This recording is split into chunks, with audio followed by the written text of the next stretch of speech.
So this is my pre-gesso board. I used white gesso with a blue ultramarine pigment. I don't think I've got it here. It's similar to one of these. In fact, it is this one. It's not ultramarine, it is cobalt turquoise. So I just added that to some white gesso, makes it much more interesting. And now it's ready. It's had a few sanding down, a few coats on, sanding in between. So now I'm ready to put the round on. So I use an ordinary pencil. I like these carpenter ones. They've got nice wide leads, top, draw and cork. Not sure you'd call this drawing. Trying to get the direction, what direction I'm going to be painting in. Okay. And then I'm going to go for a lovely orange today. So I'm using that's a yellow ochre. This is a magenta.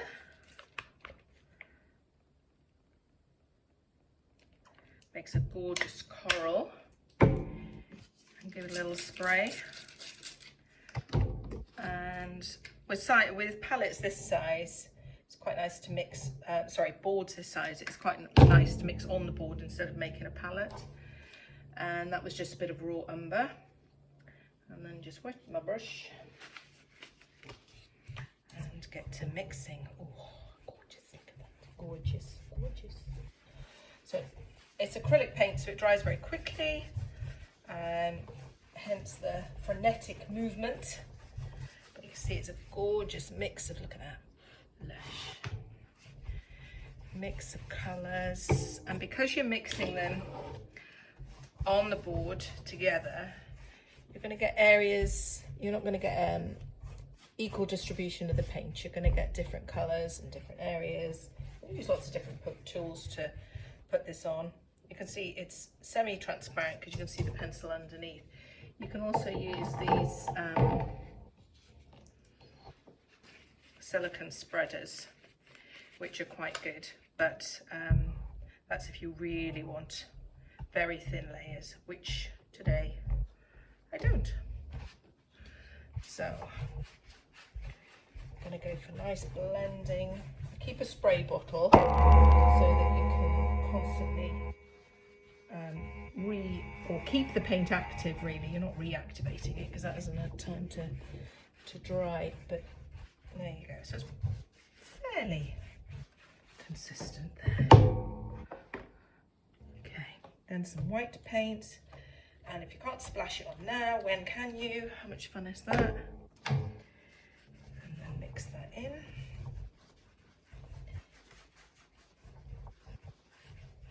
A bit more water.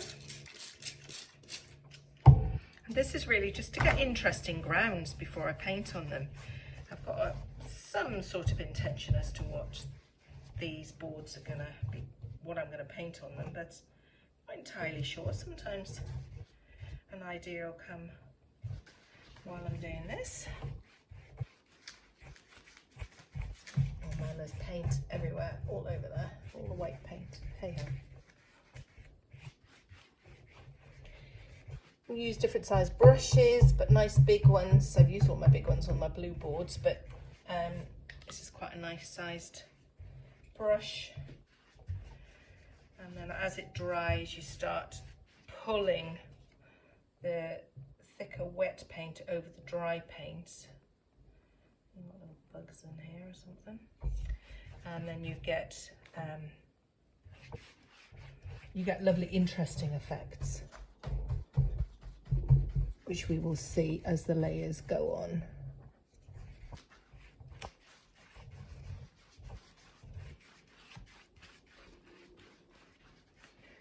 And then you just add some more paint. So I'm going to mix up the yellows.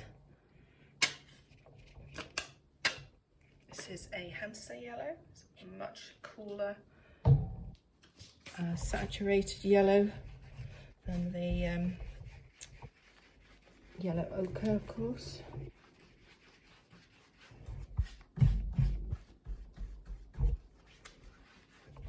Got a lovely smell on it, that one.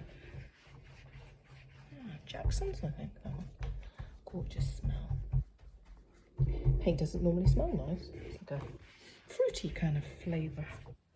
So that's getting kind of the similar consistency, which I don't really want, so I'm going to add some more pink in. And I like to have a real variation in value. So I want some darker, and I don't want it too saturated, so that's why I love raw umber. It goes beautiful with blues, but it's an earthy tone. It's pretty good with everything, really. I love it. And that's probably a little bit too pinky. Never mind. Try it, see what it's like. There'll be so many layers on top of this, and the idea is that when I put the subsequent layers, you scratch back into these ground layers and see the bright colours underneath.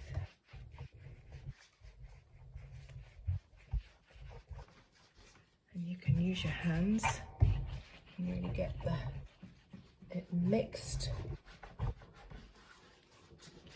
and distributed over the board.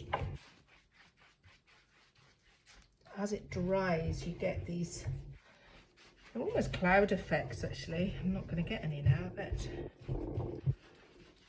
Might too. Let's put some white on there.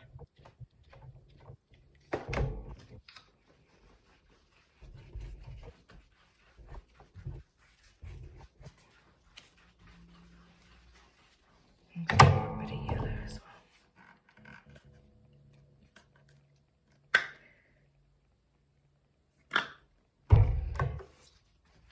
This will become a little bit more orangey, which is lovely. And then if I want to desaturate that more, I'd add a little bit of blue to it. I could do, or I could add some more raw umber to it. If I pull in the colours over, you get a lovely... You really don't know what you're going to get, which is why I like it. Surprises. So this is obviously wood, so it's not moving. Lovely solid surface.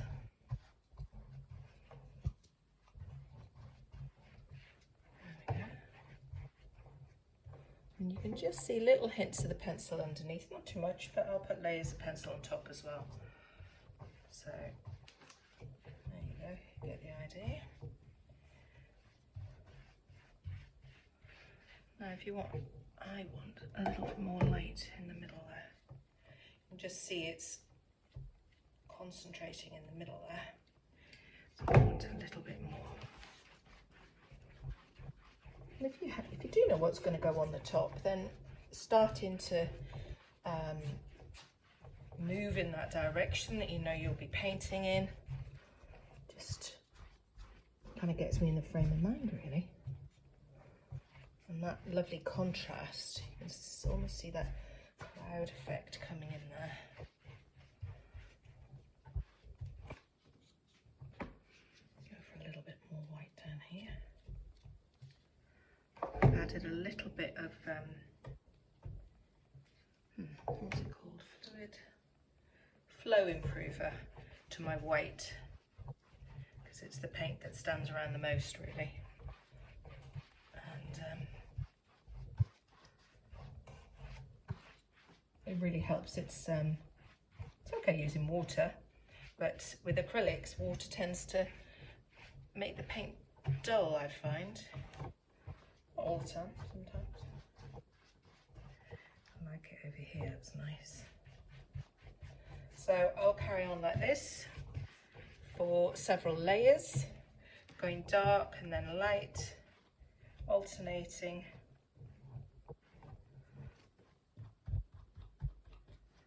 To get the effect, until I get the effect I want. Wet in wet. Lovely.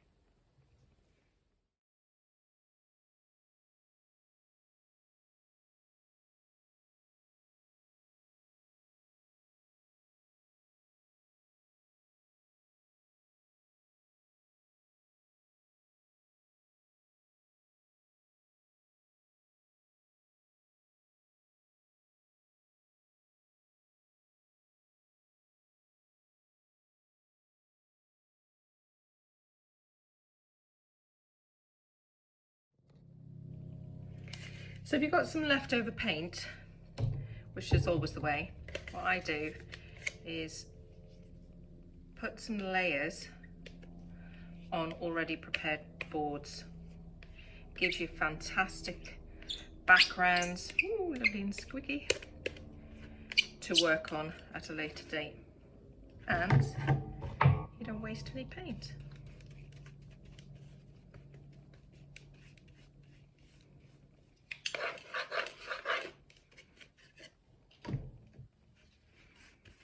Gorgeous, that pink and green.